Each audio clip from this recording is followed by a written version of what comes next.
I think for me, I was just astounded that you can develop a physical type of disorder from repeatedly watching these TikToks. Mm-hmm. Now, in a Wall Street Journal article, writer Julie Jargon explains the tick phenomena this way. The movements are sociogenetic, meaning they are developed socially but have a profound and real neurological effects. Patients had physical jerks such as neck twitching or were compulsively and involuntarily repeating words like beans.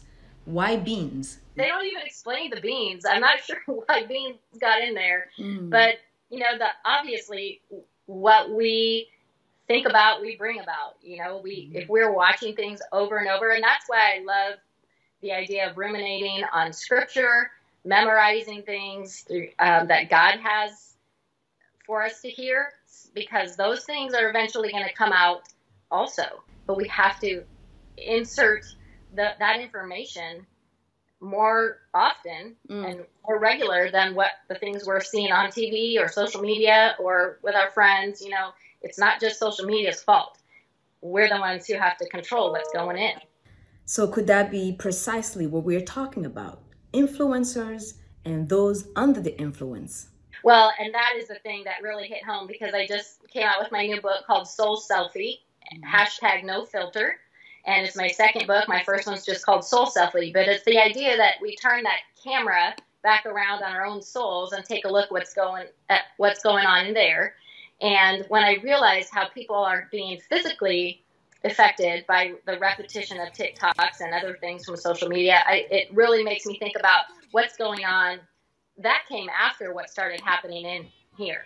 So how many things are happening to women by what they watch, and how we're comparing ourselves to things that aren't even real. We know they're not real, but we still seem to base our identity often on what we see on social media. Heather, can you explain to us what you mean by diseases of the soul, which could be what some are going through or experiencing on the internet?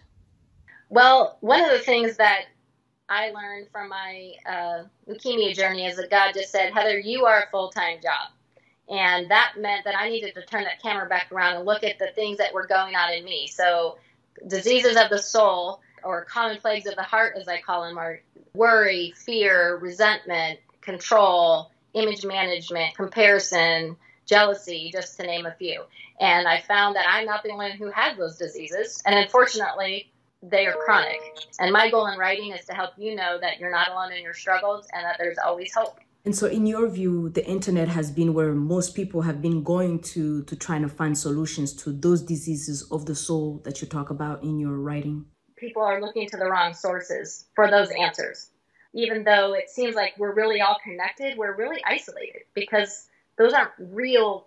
We see real pictures on social media, but they are not, it's not the real world.